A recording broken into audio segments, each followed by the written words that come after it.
Hello everybody and welcome back to another video. Today I'm watching The Most Insane Weapon You Never Heard About by Kurzgesagt. The video was originally titled The Man Who Invented a Single Weapon to Destroy the World, so it's only been 20 minutes and they've already changed the title. In the thumbnail it says Project Sundial.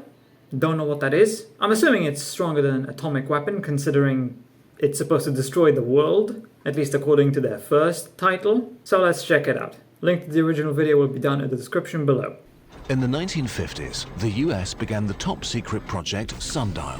Most of it is still classified.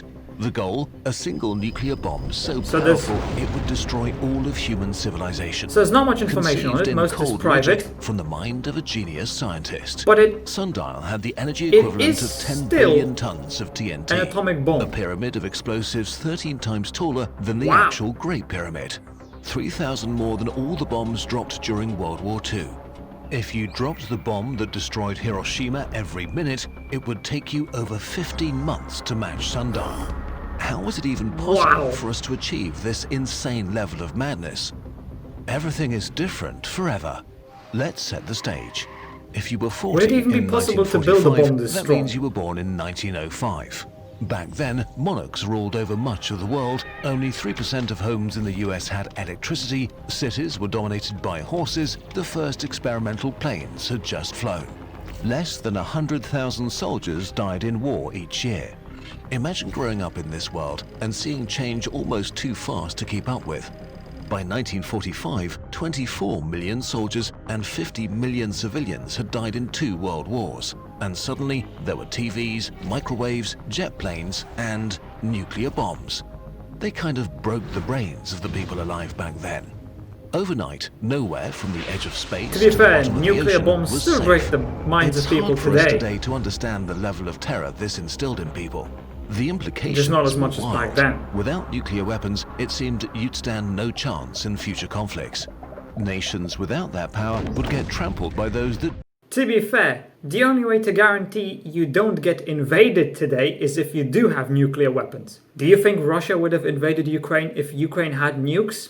I doubt it. It's why major powers who have nukes don't fight each other directly, because no one wants that kind of destruction, because that's not good for anybody. Even if you came out victorious in a war like that, your country's probably still destroyed because of all the nukes. So, are you really a winner? No, there's no winners there. Once nukes became a thing, the only countries who can really fight are those that don't have nukes. Because the ones who do, if they use them, they would just cause so much destruction that there's just no point fighting. Because no one's gonna come out victorious. did have it, no matter how big their armies were. There was one brief moment where it could all have been stopped. In 1946, the US proposed the Baruch Plan and promised to get rid of their atom bombs, share nuclear technology with the world, and set up an international authority to make sure no one ever built such weapons again.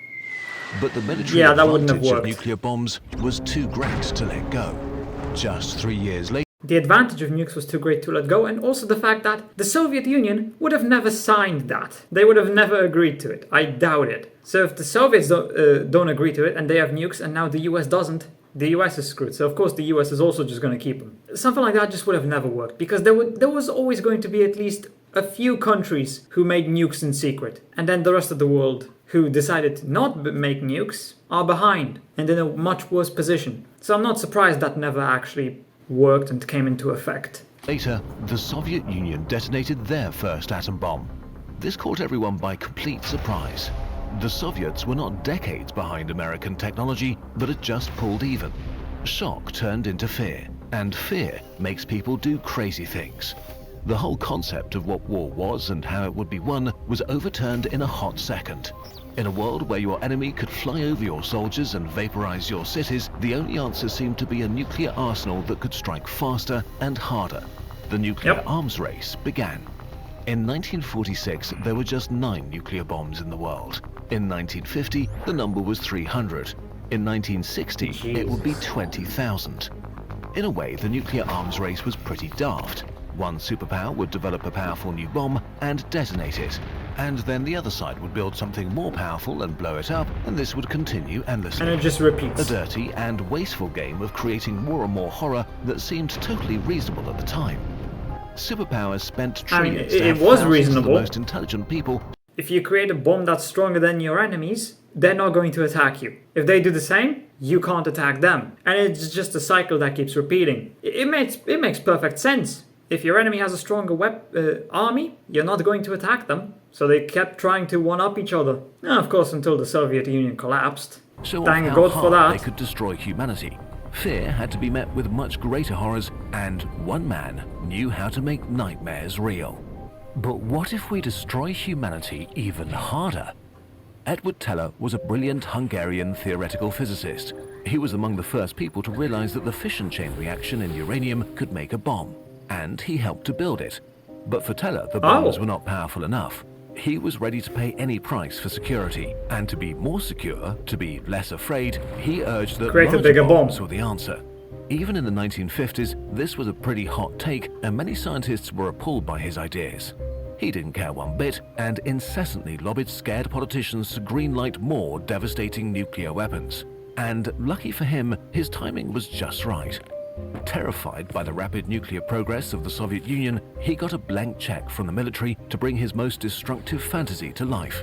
It took him only a few years to make them a reality: the hydrogen bomb. A hydrogen bomb is so powerful that it needs a regular atom bomb just to trigger it. It's basically a nuke, the first stage next to a capsule of fusion fuel, the second stage encased by dense materials like lead. When the atom bomb is detonated, it releases ungodly amounts of X-rays that get channeled onto the capsule. The capsule's surface explodes, pushing inwards and compressing the fusion fuel so violently that for a brief moment it simulates a star. When this bomb was first tested in 1952, it instantly erased a Pacific island from the map. 2 years later, he tested an even bigger nuke, 1,000 times more powerful than the Hiroshima bomb. The world recoiled in horror. With weapons this powerful, war stopped. How much stronger? Later, he tested an even bigger nuke, 1,000 times more powerful than the Hiroshima bomb. 1,000 times. The world recoiled in horror. With weapons this powerful, war stopped being about winning, and total human annihilation became very real. Teller celebrated. In just 2 years, he had enabled the creation of American warheads 100 times more powerful. He had stolen the nuclear fire from the gods and awoken cosmic horrors. When nukes became a thing, it became less about fighting and more about creating weapons so strong nobody wants to fight you. So in a way, by creating nukes, we went further away from actually killing each other, from fighting. Except if a nuke does get used, then the consequences would be far worse than a conventional war. But he insisted that it was still not enough. His dream was to have a bomb of almost unlimited power. And once again, his timing was pretty great. When the Soviet Union detonated its own hydrogen bomb, it sparked a new wave of fear. This is where we get the top-secret Project Sundial, the bomb to make all other bombs irrelevant. The final bomb. Tell us. The Soviets made a bomb that had 50 megatons of TNT, the Tsar Bomba. And apparently there was supposed to be a 100 megaton equivalent, although that one was never built, I think. So what could be stronger than that? Did the US actually have something that was more powerful? At least they had it planned? Skipped right to the end of the nuclear arms race. He wanted to build a world destroyer, something so breathtakingly destructive, so incredibly scary that it made no sense to continue playing. Almost everything about it is still classified, but what we do know about it is terrifying. Work on it actually began, and tests were planned. Sundial wouldn't be some warhead loaded up onto a bomber and dropped on a target. So this wasn't just on paper, this actually started. Bomb. After all, if a bomb dropped on a target, no, it would be a backyard bomb. After all, if a bomb can destroy the world, why bother moving it at all? No need to bring it close to your enemies, you could as well just put it in your backyard. Maybe it would have actually been put in the center of the country, maybe it would have been put on a remote island or stored on a ship. We don't know what the actual plans were. But this underlines how insane this weapon was, and that Teller knew exactly what he was proposing. In his mind, actually the destroy the rationale was world. the ultimate deterrence. If you attack us or our allies, we will destroy the world.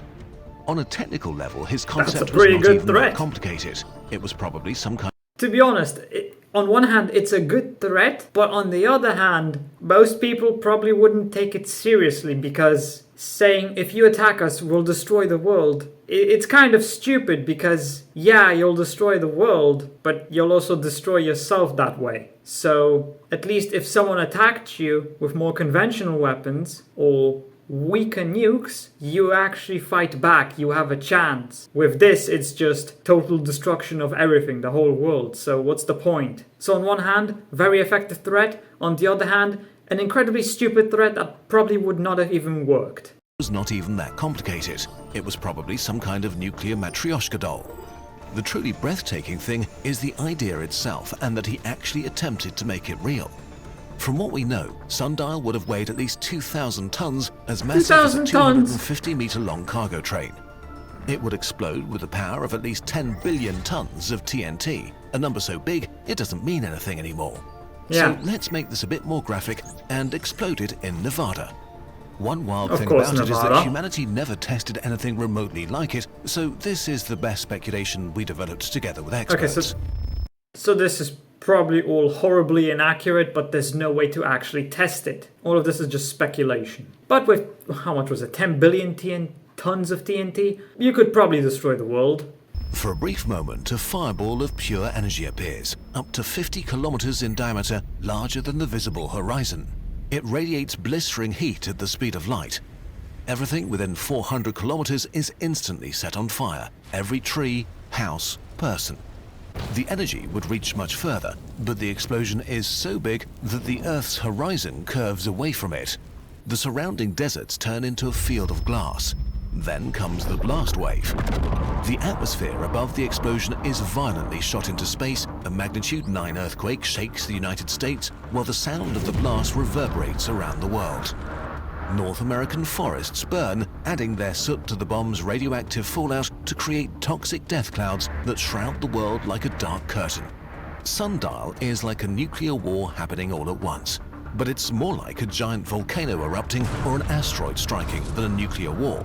Sundial would bring about an apocalyptic nuclear winter where global temperatures suddenly drop by 10 degrees Celsius. Most water sources would be contaminated and crops would fail everywhere. Most people in the world would die. So, congratulations, you won. Good news. Wait, no, bad news. There is no The good news. is that Sundial was never built. Most Well, other details than are still that. top secret, but we know that scientists reacted with horror and politicians who were secretly informed responded with disbelief. Even the US military thought this was a bit much. In the Well, of course they would all think that. If that's supposed to be a weapon you throw at your enemy if they attack you with nukes, what's the point? You just destroy yourself and everything else. In a regular war, you at least have a chance to win. Like I said earlier. With this, that's it. Humanity is done for. Nobody would agree to this. No sane person would agree to this. That guy was truly nuclear arms, mad. This madness was He was too insane. much. Building it considered a crime against humanity. And it had other problems too. Agreed. A single apocalypse weapon leaves you no wiggle room. Would you press the button if enemy soldiers crossed a distant country's borders or attacked one of your distant bases? Who would actually press the button? If I was the president of the US and this weapon existed and another country attacked me, I wouldn't do this. I would fight them, normally, with conventional weapons.